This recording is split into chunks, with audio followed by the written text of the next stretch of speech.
memorandums, sentencing memorandums. Yes, Your Honor, there are 6 individuals that would like to make victim impact statements today. Absolutely. If we could start with Nancy McDonald.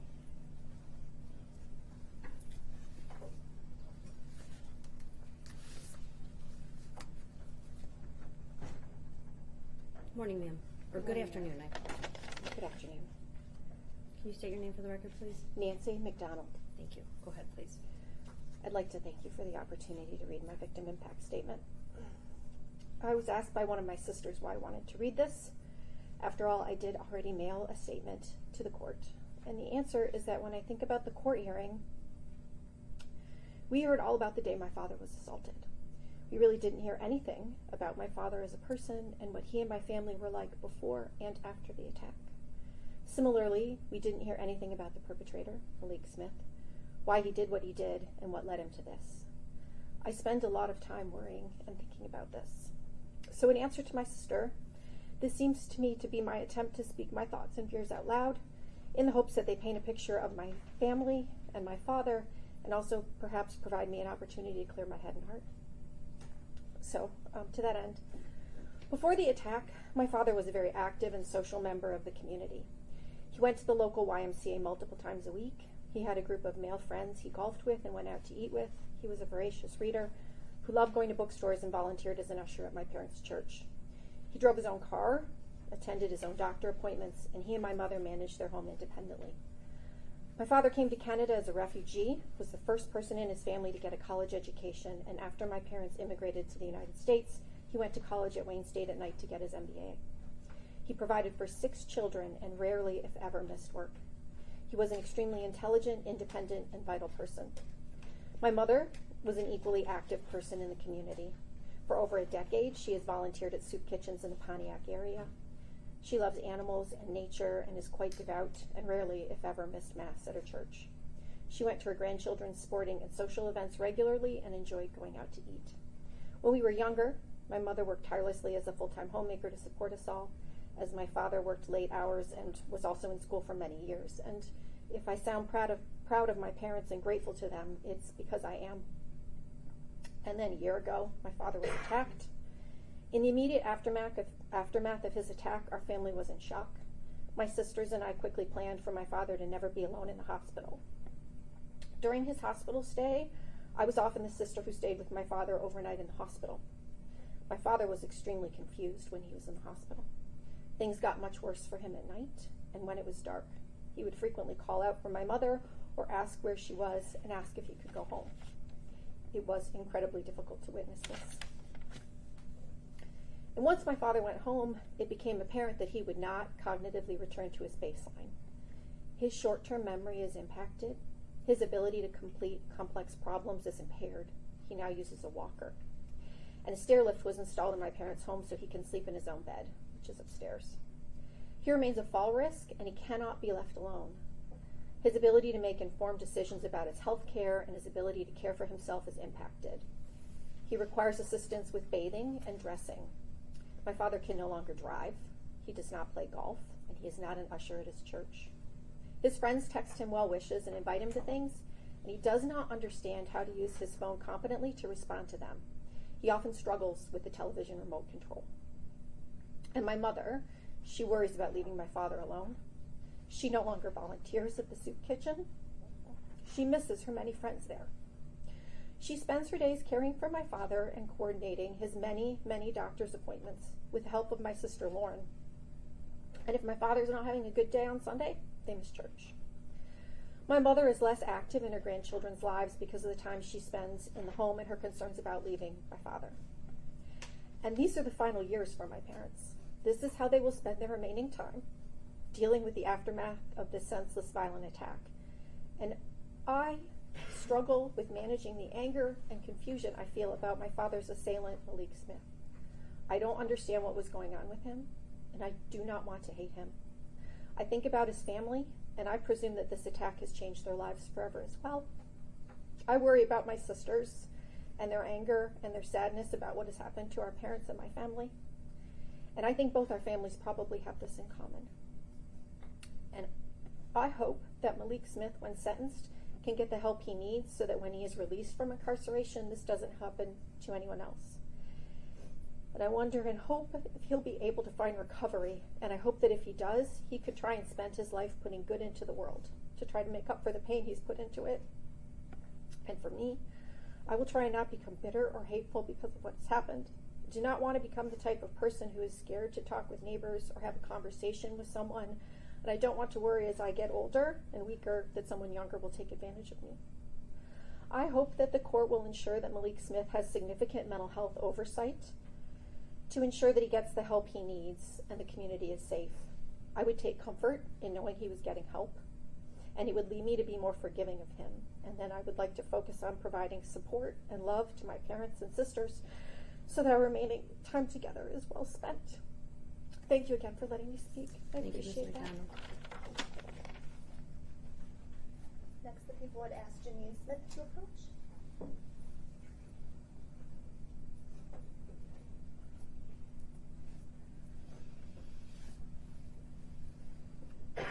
Good afternoon, Ms. Smith. I'm sorry. Good afternoon, Ms. Smith. Thank you. Your Honor, I am one of 6 daughters of Jack Kell. Growing up, my dad would affectionately call all of us tulips. I was tulip number 4 based on the birth order in our family.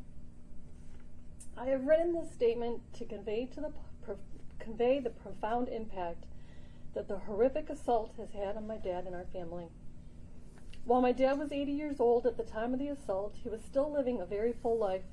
He was physically active and enjoyed spending time at the YMCA and with friends on the golf course. At home, my dad was an avid reader and even worked at times on writing his own book. He enjoyed driving to Costco or grabbing lunch at Subway and having conversations with the people he interacted with. But on March 1st of 2024, this all changed when he was violently assaulted at the Farmington Hills YMCA. This incident has caused immense emotional and physical pain for him and has deeply affected our entire family. After the assault, my dad has had to endure significant medical treatment, and over a year later, he continues to need medical treatment. There have been countless doctor visits and procedures from neurologists, orthopedics, urology, internal medicine, cardiology, and more. Due to the brain injuries, he's no longer cognitively adept. On multiple occasions while in the hospital, my dad was not even able to remember my own name. This was hard to experience. While that's no longer the case, there are many things he will never be able to do again, such as using a computer, driving a car, or just even paying the bills. Tasks that he used to do without giving a second thought now aren't even an option. Even conversations can be difficult at times as he gets confused and has short-term memory issues. Physically, he now requires a walker and a catheter. A stair chair had to be installed at my parents' house so he can get upstairs to the bedrooms. He can't dress himself or drive himself anywhere. And sadly, the things he genuinely enjoyed doing during his golden years, after working hard for so long, have been taken away. In addition to impacting my dad, this has affected our whole family. My dad can no longer be left alone. My mom's day is now filled with taking care of his basic needs and going to appointments. My sister Lauren also spends lots of her time assisting my dad so my mom can get an occasional break and run some errands.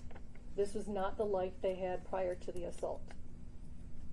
In conclusion, the violent assault on my dad has had a devastating impact on our family. I believe the defendant is a risk to the public. His actions have shown a disregard for the safety and dignity of others. I respectfully ask the court to impose the maximum sentence the law allows. Thank you, Ms. Smith. People would ask Michael Smith to approach.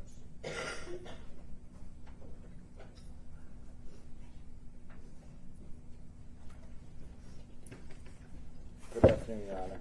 Good afternoon, Mr. Smith. Michael Smith, tulip number 4's husband. It's going to be hard for me.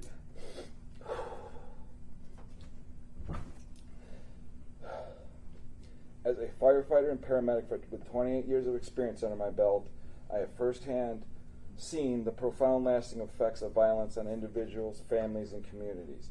Violent assaults, particularly those with the intent to commit bodily harm, leave behind wounds that extend far beyond the physical. They shatter lives, create ripples of trauma, and tear the fabric of trust that binds communities together. In my role, I've always been the first person to arrive on scene of such violence. Tasked with stabilizing victims who are clinging to life, I have witnessed survivors racked by overwhelming pain, fear, and confusion. The injuries inflicted in such assaults, from broken bones to internal bleeding, require urgent medical intervention and often leave individuals with lasting disabilities or chronic pain. Yet the physical scars, as deep as they may be, often pale in comparison to the emotional and psychological scars that linger indefinitely. For families of the victims, life is irrevocably altered. I have cared for loved ones of those attacked, parents, siblings, partners grappling with the shock and aftermath of what occurred. Their lives are now consumed by worry, routines disrupted, and their sense of safety in our community has been shattered. Responding to violence is emotionally taxing for us emergency personnel. Witnessing humanity's darkest moments repeatedly contributes to trauma, burnout, and helplessness. These feelings intensify when a loved one becomes a victim. The injuries depicted in the images of Jack, presented by the prosecution, was the first time I saw them. He was so proud, he did not want us to visit him in the hospital, being son-in-laws. Only the girls were allowed to visit, and his wife.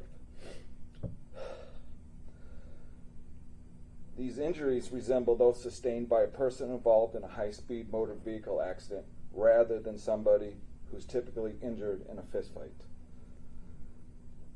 Violence is not just an act against one individual, it's an act against society. As a firefighter-paramedic, I firmly believe in the importance of accountability in the judicial process. Those who commit assaults with the intent to cause great bodily harm must be held fully accountable for their actions.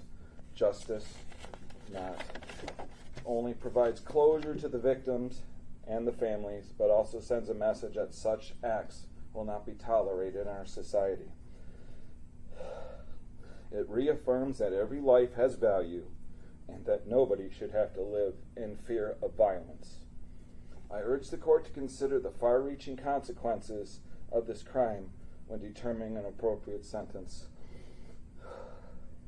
This is not simply about punishing the individual responsible, it's about protecting the community from further harm, deterring future acts of violence, and upholding the principles of justice and human dignity. Thank you for your attention to this matter and considering the perspective of someone who has spent nearly 3 decades witnessing the true cost of such actions. I hope justice will be served in a way that honors and affirms society's commitment to stand against violence. Thank you, Your Honor. Thank you, Mr. Smith. You're welcome. Karen Slack?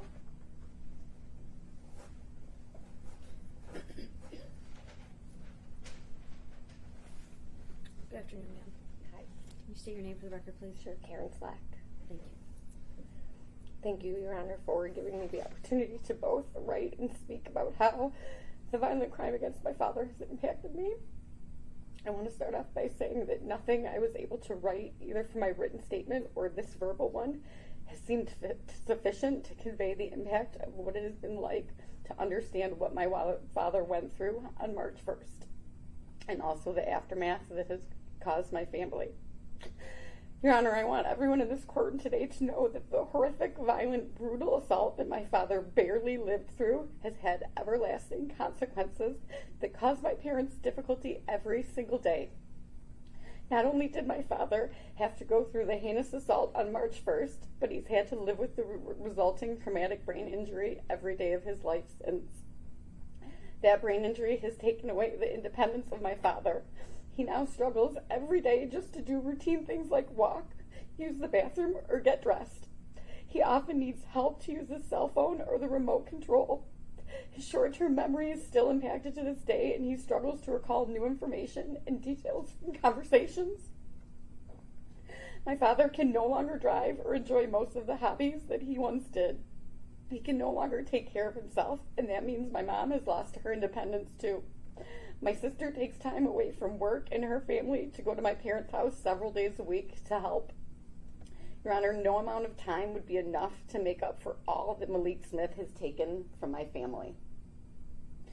He's proved that he's a threat and a danger to the community, and it seems unfair that he will get to resume his life after just a short amount of time, but my father will never be able to return to his.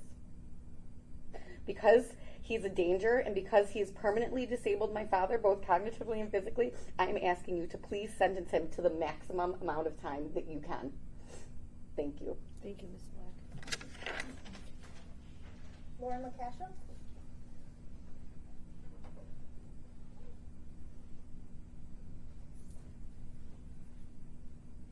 Good afternoon. Hi, good afternoon. My name's Lauren Kasher. I'm the youngest of Jack's daughters. I'm sorry. I don't want to just repeat what everybody else has said, but there's been something that the thing that's really bothered me this whole time is I don't want people to think my father was any kind of person that he wasn't. Immediately, people were really quick to jump on race in this issue. And I understand that, unfortunately, it's still an issue today, and there are a lot of old racist white guys out there. There are. My dad is not one of them. We were raised to treat everybody the same. There was someone that spoke during the trial that said, it was the only time that I felt like a little bit of my dad was shown here, and they said he was the guy that would always smile to you when you walked in. Why? And that was him. He was so nice. He is so nice, and he's so pleasant and sociable to be around. And you know, I'm the youngest of 6 girls, and can I hear my father telling someone to turn their music down? Absolutely, I can. But not in an aggressive or a violent way, and to hear him painted as that it was a fight, just that word, it was a fight. It wasn't a fight. I understand that now a lot of people would say you don't say anything to people and you be quiet, and my dad's not that kind of guy, and I don't want to live in a world where an 80-year-old man can't ask a 20-year-old man, can you turn your music down? We shouldn't be in a world where you can't say things like that, polite, respectful things to someone. I don't know what happened in that locker room. I know it was not based on race. I know he's not a violent, angry man. I hate the whole court process and with the attorneys and all of the legal this and that. And I know that the titles of, intent to murder and that, I don't think that he set out that day to murder my dad. I don't believe that. And I don't care about the title. What I care about is the amount of time. It does seem unfair. At 20 years old, you have your whole life ahead of you. Your whole life. This is like a blip. And you have an amazing family here. When I first heard about what happened to my dad, my immediate thought was he must have come from a horrible family, or he didn't have parents and nobody cared about him. He's a violent, horrible person, but he didn't. Look at all the people that are here for him. I think that's the only thing that gives me hope, is that maybe, I hope he'll have remorse for what he did. But if nothing else, I hope he has remorse for what he's put his family through that cares so much about him. I can't imagine what his mom is going through right now. As a mother myself, I understand why you would support your son, but you also have to understand my dad's not a bad person. He's not a bad person. This has changed the end of his life forever. And you know what, it's changed mine too. I was a substitute teacher and I was going back to school to be a social worker. And now I go to my parents' house and I help them. The other day, he wanted to turn on his computer because he hasn't been on so long, and it took us about an hour for him to write down notes about how to turn on the computer, just to get it on. We didn't even open the browser to get him onto his email. It was just that. And that's what he focuses on now. I've learned a lot about football and golf lately because I'm trying to find anything that I can to connect with him and things that he likes. And he used to read so many books a week, like 4 or 5 novels a week. He's always been a big reader, and like my sister said, he wanted to write his own book, and now he can't even watch television shows that are, you know, where it's not sports or news or small segments, because he doesn't have the attention span for that. And he worked so hard. My parents worked so hard. They did everything right. They're the kind of people that, like, they're the kind of people I wanted to be. I want to be a parent like my parent. You know, the safety that they gave to me, and to know that they did everything right. And that day, the remainder of their life was changed. Bad things happen to people all the time, and older people. I know my parents are in their 80s. I'm lucky that I still have them. But this wasn't, they didn't get cancer, they didn't get Parkinson's, this wasn't just dementia or Alzheimer's. Someone took this from them, and that's not right. I don't think he should be in prison for the rest of his life. I don't think that's going to change anything. I don't think that's going to help anything. And honestly, I don't think however many years in prison are going to make him a better person, being around other violent offenders. I hope he gets the mental health treatment that he can get, because he has so many people that care about him. And I hope one day that you feel so bad about this. It's the only way I will feel that justice has been served, is if he feels as bad as I feel when I have to watch my mom and my dad suffer. And so I really hope that you can think about this and think about the hurt that you put your family through and change your life for the better. You're very, very lucky. You're very, very lucky that your family hired an attorney and loves and cares about you. And you can turn your life around. You know, you should. You can. Thank you. Thank you, Ms. Kosher. And finally, Nicole Chiswick.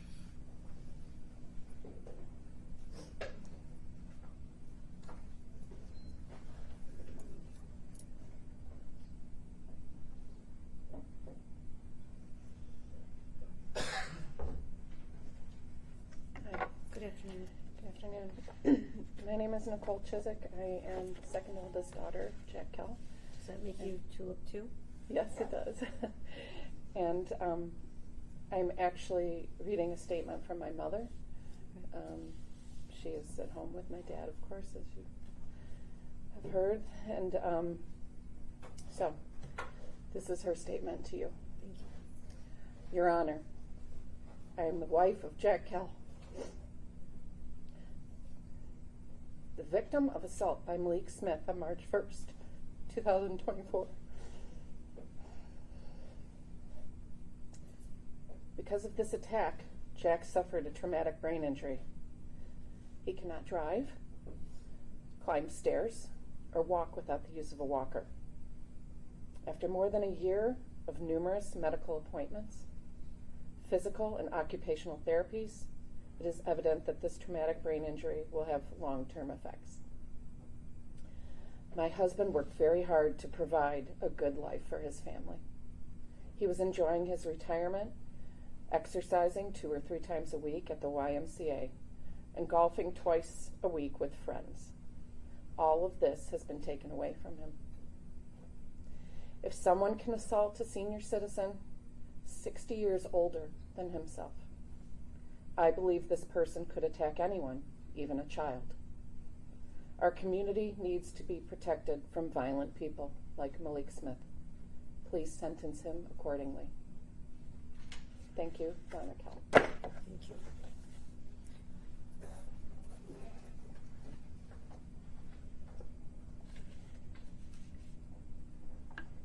There's not much I can add after you hear the victim impact statements from members of Jack's family who care about him immensely and now are taking care of him.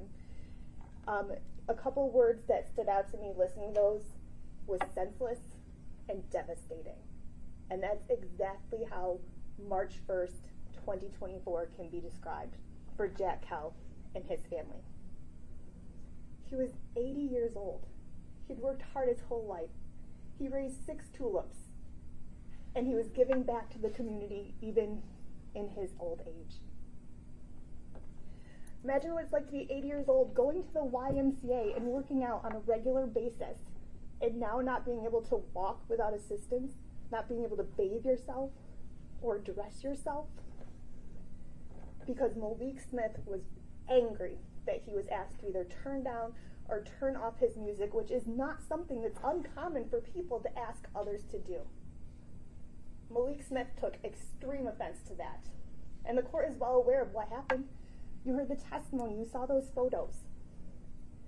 This was not a fight, as Lauren indicated. This was an attack. You saw photos of what Jack Kell looked like after Malik Smith beat him on March 1st. You also saw photographs of Jack's hands. There were no injuries to his hands consistent with hitting someone, with punching Malik Smith. That being said, the photographs of Malik Smith at the hospital, no noticeable injuries to his face or his body, other than his right hand, consistent with punching Jack over and over. And the court remembers those photos. It was the left side of Jack's face, where he got hit so hard it put a hole in his face. And he got hit so hard, his face was swollen, there was air seeping into the skin, and there was bruising. The only thing that stopped Malik Smith on March 1st was Mr. Edwards. And there's not going to be a Mr. Edwards around every corner. Malik Smith is a danger to the community. As you saw in that PSI report, this has been escalating behavior since 2021. All the way until 2024, when he went to the Farmington Hills YMCA. And I agree, he has tremendous family support. They were present at several of the pre-trials, there were several at trial, and they were here.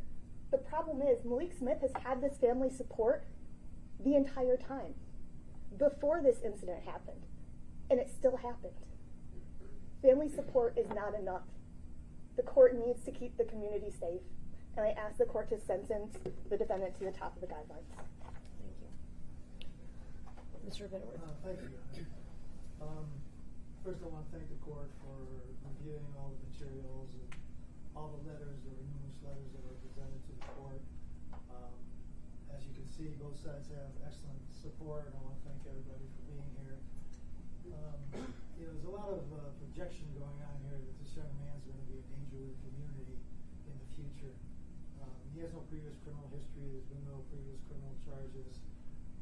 As indicated in the pre-sentence investigation report, as well as from letters of the community, this young man has a bipolar schizoaffective disorder. He was being treated for a while. There are medications. He was off his medications for a while.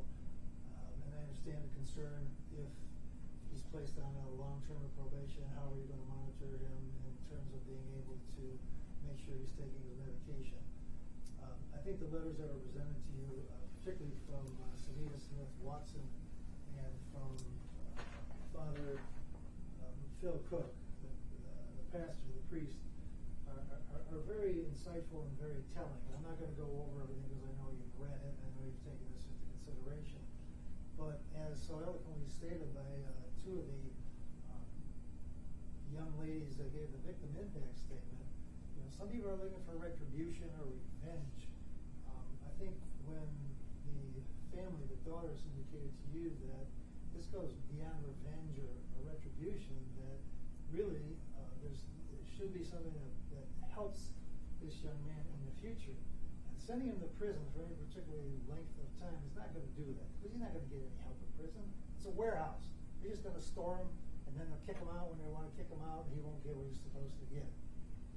If you gave him 452 days, which he served, and credit for 52, and put him on 3 years probation with intensive supervision and conditions which involve mental health treatment, I suggest to you that both this young man and the families here and the community would be in a much better place, and it would be a much safer community. This young man, since I've been involved with him, has been nothing but respectful to me. This case has been going on now for quite some time, well over 15 months, I believe. And I visited with Malik at the jail on many, many occasions, and talked, and he accepts responsibility for his behavior. He's remorseful for his conduct. As a matter of fact, one of the victim's impact statements talks about the court process.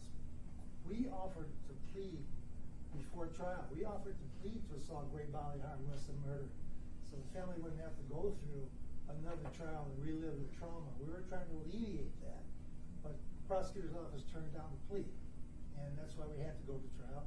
And the jury found that there was not an assault murder. I suggest to you that by scoring 50 points on the sentencing guidelines, that does take into account any excessive brutality or any type of situation where there was any excessive trauma. So, having scored the 50 points, I'm asking the court, if it's inclined to sentence this young man to any type of incarceration, that you stay within the guidelines. Again, we offered to resolve this early, they wouldn't resolve it, and here we are. And Mr. Smith wishes to make a statement to the court and to the Kell family, if you're welcome to do so. Mr. Smith, are you ready?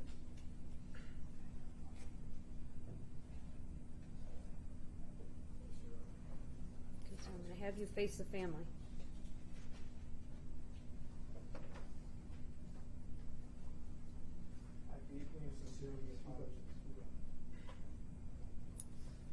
I deeply and sincerely apologize to all of those involved in this ordeal. To the victim, their family, my family, the judge, and anyone else that was unfortunate enough to be a part of this very sorrowful period in time.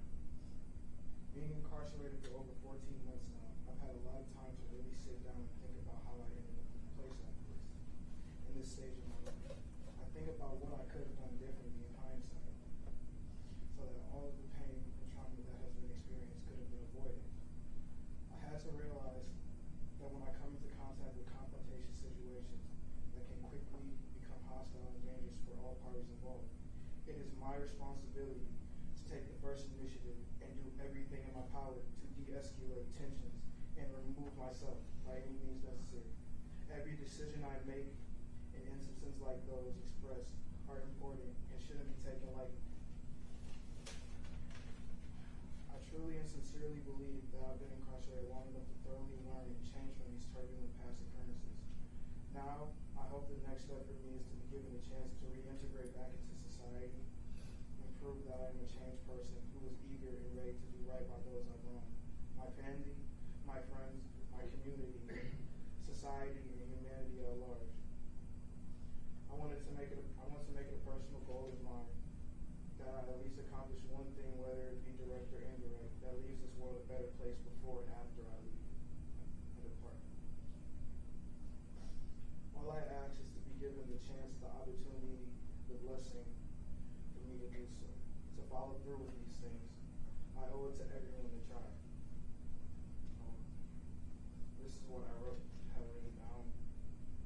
But like one of the family members has said, I don't think any words can just express how deeply sorry I am and how much of a mistake I made. I didn't even look back at my family out of just nervousness and fear until you had said how much support I had.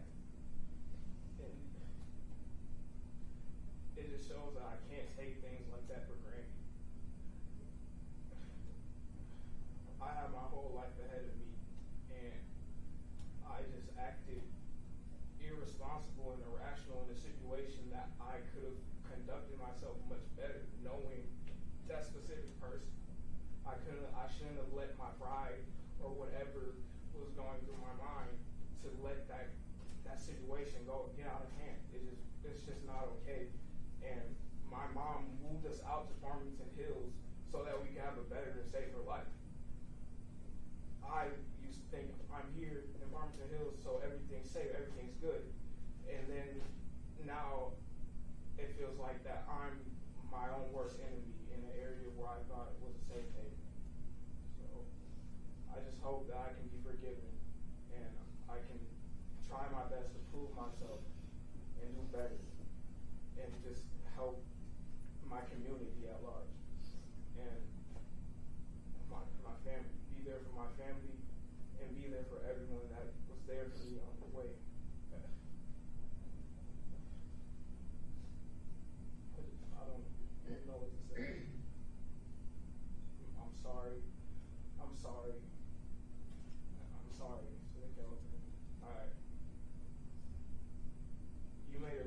point saying this was about people would think this is about race, and sometimes that's not always the case. Kel, he seemed like a very good person, a very, very good person. It's just, I should have just known, I should have just conducted myself better and let myself get away from that. That man deserved no harm done to him at all. None. I should know what that's like. I have grandparents and I have older family members too.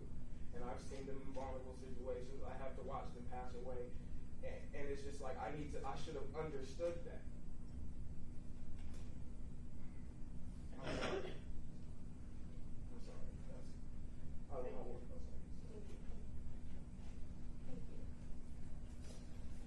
say. Mr. Smith, sir, have you had the opportunity to read the letters of support from your family? No. I suggest you do that. The amount of love and resources that I think that you would feel if you read them, I don't think you'd ever step out of bounds again. I was really touched not just by the victim's family and how tight-knit they are, and now I know that they're all tulips, but the amount of love that they have for their parents, that you took some of the best years of their lives because they're at the end of having to raise children and make sure that they're okay and get through everything, and then they're at a time where they can actually appreciate some free time and doing things. And on the flip side, you have your family whose letters are replete with saying how they've given you every opportunity, all of the resources, how much love they have for you, how much support they have for you, and you look past that. But I hear you today. I think you're a different person than you were on March 1st. I think that you're going to do different things than you did on March 1st. And I'm hoping that your two families together can help the entire community so that there's no more issues like this. And your parents, your mom talked about mental health and treatment for mental health. I want you to get mental health. I don't want you to neglect it. I don't want you to think that you're in the that you've gone past it because you feel better. You have to keep on it. You owe that to the family. You owe that to your family. Agent Ortiz, any changes? Judge, I have no changes, nothing to add. And with regard to the mental health, what is the treatment in the prison?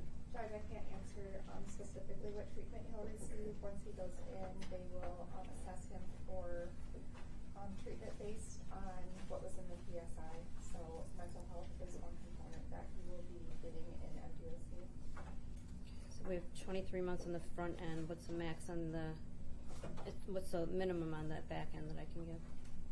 Judge, 23 months is the maximum on the bottom. 10 years is the top. What's the minimum on the bottom end? I believe it was 12. Let me double check, Judge. 10 months, Judge. I'm sorry. Well, 10 months instead of 23, but 10 years. What's my? Can I go 5? No, 10 is the maximum that we have to do. So it's a requirement.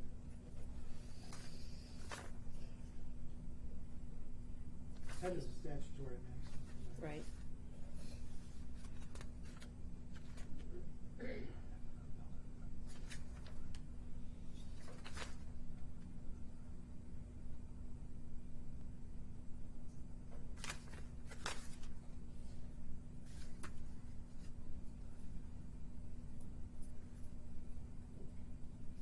So 23 months, he's got 452 days credit coming.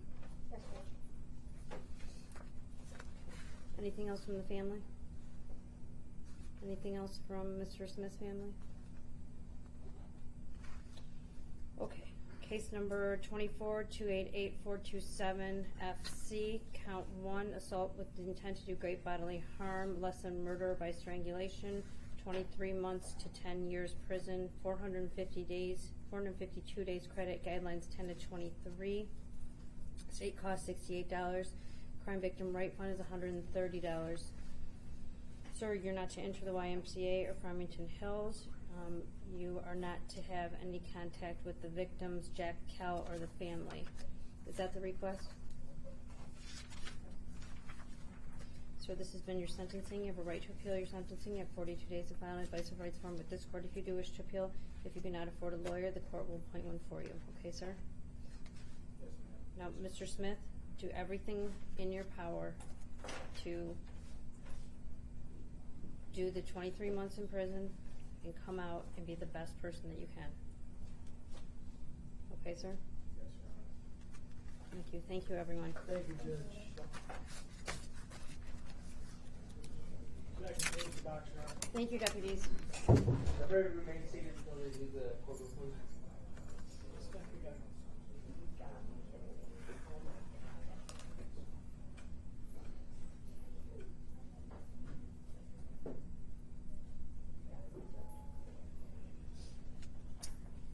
Families, I know that you guys have sat here and you understand the support that comes from both sides.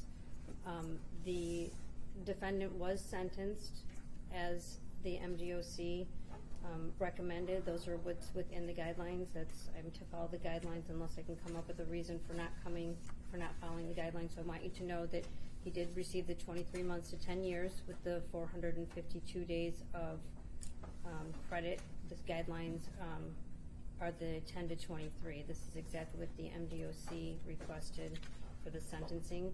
I think that you guys could use, if you're up to it, just greeting the other family. When you see and hear the pain that comes from both of the families, it is heartbreaking. And I feel like in the community, just having all of you is a blessing to everybody. And I think that with all of your work, we can do a lot to help people like Mr. Smith, so that this doesn't ever happen again to anybody. And if there's people with mental health challenges, that they can get recognized and get treatment. So thank you, everyone. Please rise.